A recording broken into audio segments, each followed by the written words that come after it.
अब से कुछ ही मिनटों पहले भारत सरकार ने बांग्लादेश उर्फ कांग्लादेश को दुनिया से काट दिया है।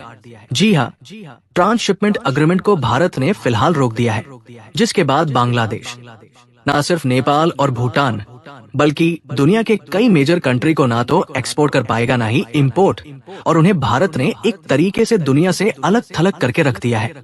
और ये मोहम्मद यूनुस और बांग्लादेश के उन कट्टरपंथियों को जवाब है जो पिछले 1.5 हफ्ते से भारत को धमका रहे थे कि भारत के जो 7 सिस्टर स्टेट है, यानी कि जो भारत के नॉर्थ ईस्ट के राज्य हैं, ये बांग्लादेश पर निर्भर है। बांग्लादेश चाहे तो इन्हें दुनिया से काट सकता है और यहाँ पर सामान को भी जाने से रोक सकता है। बांग्लादेश मतलब ये अपनी औकात अमेरिका से आगे वाली मानकर चल रहे थे। इतना ही नहीं, इनके जो वर्तमान प्राइम मिनिस्टर हैं, जो अपने आप को चीफ एडवाइजर कहते हैं, मोहम्मद यूनुस, वो तो चीन में जाकर बांग्लादेश को सी गार्डियन घोषित करके आए हैं, यानी कि समुद्र का योद्धा। और ये भी कह दिया चीन को, एक तरीके से न्योता दिया कि चीन आए, भारत का जो चिकन नेक सिलीगुड़ी कॉरिडोर आप देखिए, इस पर कब्जा कर ले और फिर बांग्लादेश से अपनी बॉर्डर मिला ले और फिर बांग्लादेश की जो सी कनेक्टिविटी है इसका लाभ उठाए, दुनिया भर को सामान बेचे बांग्लादेश के जरिए।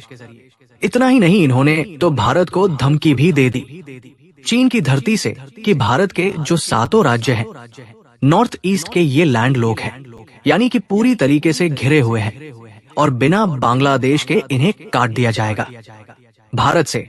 इससे आप समझिए कि भारत को कितनी बड़ी धमकी दे रहे थे। इसीलिए भारत में भी मांग उठ रही थी कि बांग्लादेश उर्फ कांग्लादेश को मुंहतोड़ जवाब दिया जाए, लेकिन किसी को भी उम्मीद नहीं थी कि भारत का जवाब इतना भयंकर होगा। दरअसल हुआ ये कि भारत और बांग्लादेश के बीच में एक ट्रांसशिपमेंट अग्रीमेंट है, जिसके तहत बांग्लादेश पिछले 20 सालों से बिना टैक्स की एक रकम चुकाए भारत की जमीन के जरिए सामान बेचता था, नेपाल को, भूटान को, और वहां से अपनी जरूरत का सामान मंगाता भी था।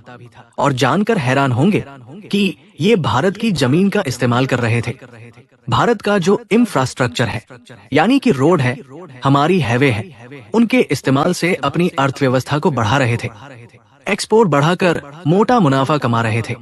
और बदले में हमें क्या मिलता था? ठेंगा। हमारी जो रोड हाईवे का इस्तेमाल कर रहे थे ना, ये उसकी मेंटेनेंस के लिए एक चवन्नी नहीं देते थे। आप सोचिए, जब एक रोड से ट्रक गुजरते हैं, बड़े बड़े तो रोड को तो नुकसान होता ही होगा ना, उसकी मेंटेनेंस के लिए कुछ तो दे सकते हैं, लेकिन भारत इनसे कुछ नहीं लेता था। 0 टैक्स देते थे भारत को और मजा उठा रहे थे। यहाँ तक कि भारत के जो पोर्ट है, बंदरगाह है, वो भी इस ट्रांसशिपमेंट अग्रीमेंट के तहत बांग्लादेश इस्तेमाल कर रहा था। इन बंदरगाहों से ये बड़ी बड़ी शिपों में सामान लादकर दुनिया भर को एक्सपोर्ट कर रहे थे और उस पर भी कोई टैक्स भारत नहीं लेता था। हालांकि आप कहोगे, यार बांग्लादेश खुद समुद्र से जुड़ा हुआ है, इनके पास भी बंदरगाह है, इनके पास भी बड़े बड़े तटीय इलाके हैं, तो ये हमारे यहाँ पर बंदरगाह का इस्तेमाल क्यों करेंगे? इन्हें क्या जरूरत पड़ी? तो देखिए, आप समुद्र से जुड़े हुए देश है, इसका मतलब ये नहीं कि आप मुंह उठाकर शिप मांगा लोगे, उसमें सामान लोड करके किसी भी देश में भेज दोगे, ऐसा नहीं होता।